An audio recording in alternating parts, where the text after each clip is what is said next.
सात संगत जी, प्यारे सी कहना जी, धन निरंकार जी। सात संगत जी, देखिए महापुरुषों सभी लोग पंडाल में बैठे हैं। हम लोग बस से कल आए हैं सात संगत जी।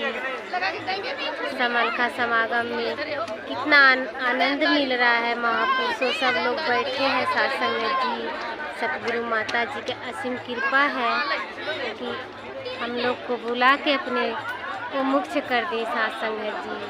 कितना खुशी का माहौल लग रहा है, ऐसा लग रहा है हम यहाँ से जाएं नहीं सात संगत जी। इतना सुंदर लग रहा है।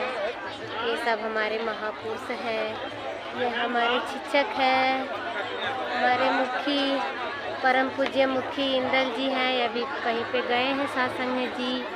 ये बहन बैठे हैं सात संगत जी। देखिए सभी लोग बैठे हैं, ये भी हैं। कितना प्यारा लग रहा है सात संगत जी। हमारा मिशन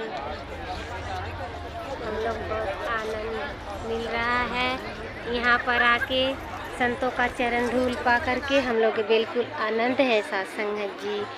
प्यार से कहना धन्यवाद।